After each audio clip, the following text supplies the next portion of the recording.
Thank you, Kevin. Senator Mastriano, please. Thank you, Senator Argo and Senator Ward. Thank you for being here and supporting us here. And welcome everybody to this most historic occasion and this most historic town. And what happened here in 1863, I think today we're going to see a turning of the tide because we have not really heard the truth of the arguments made on the other side of what happened.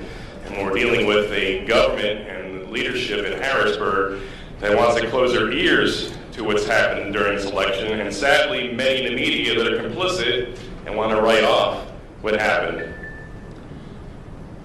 So for me, on this battlefield and remembering what happened 157 years ago, especially 157 years ago last week, where Abraham Lincoln gave his most famous address, and I think his final sentence captures why we're here today. He said that this nation, under God, shall have a new birth of freedom, and that government of the people, by the people, for the people, shall not perish in the earth. And everything is at stake in what happened during this election cycle. Everything. The Republic is at stake. This is no game for us. And for any veteran in this room here who wore the uniforms, such as Brigadier General Scott Perry, thank you for being here, sir. Put their lives on the line here fighting for a country, and to see that there's a group in this state and country willing to throw away our valuable and precious freedoms here for power. You know, for me,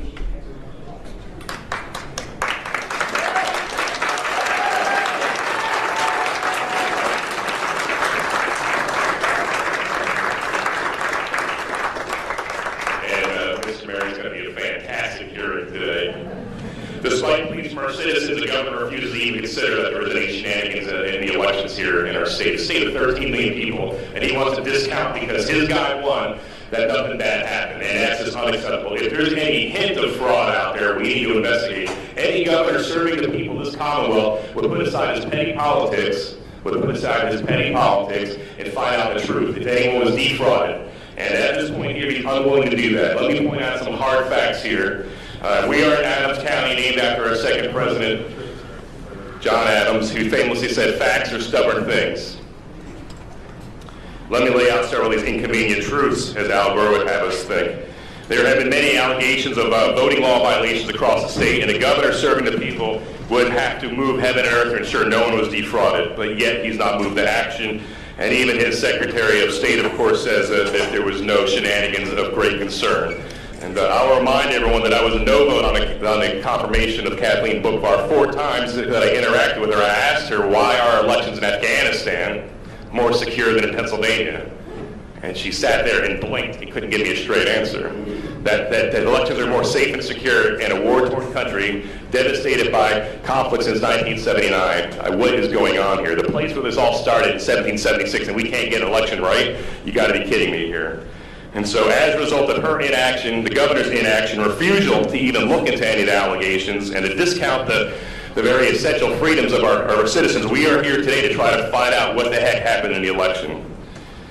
You know, and likewise our Attorney General, our senior law enforcement official here, you know, instead of being focused on making sure things are lined up in kosher, before one vote was counted in Pennsylvania, the day before the election declared Biden the winner. I mean, there's nothing to see here. Could you imagine if the shoe was on the other foot? Would the media be so gracious and merciful and kind if it was a Republican? Absolutely not. And so, Houston, we have a problem here. You know, one of the most troubling things in this whole endeavor here, and it's not just because of the COVID, it's just a lack of transparency and accountability. So we're here to start shedding light on the darkness. And then, of course, we have a Supreme Court that rewrote election law. You know, Act 77 has been painted as a villain. We could debate that. But the real problem is when the Pennsylvania Supreme Court decided they're going to write legislation and rewrite our law. And because of that, obviously, Pennsylvania, we got a lot of problems there. And that opened the door to all the shenanigans and abuses and folly that we're dealing with here in the state this day. So what's going on here? Thousands of people from across the Commonwealth have reached out to us, tens of thousands, asking and demanding action. They deserve it. And as a result of the inability of our executive branch to do their job, we're stepping in here. We're co-equal members, and we're going to do our job. We're looking for transparency and truth. There's going to be no grandstanding here. We're after facts.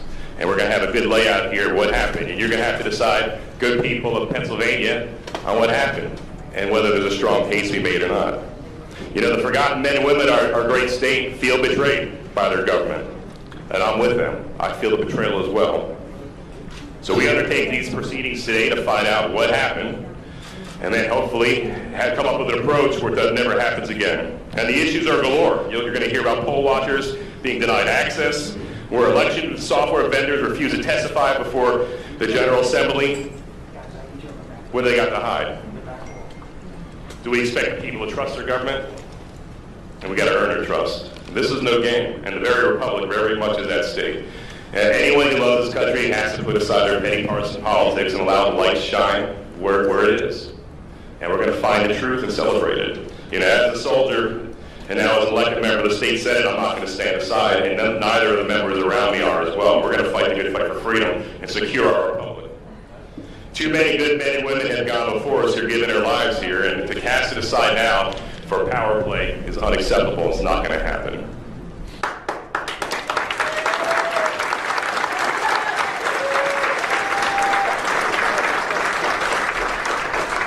We do our great men and women in uniform and those who lay down their lives and gave the last full measure of devotion a great disservice if we stand aside and allow bureaucrats and corrupt politicians to steal their voice and maybe even steal an election. We'll find out. John 8:3, thank you. John 8:3-6 says that if Jesus set you free, you're free indeed. We're going to walk as free people in Pennsylvania. This is where we'll start.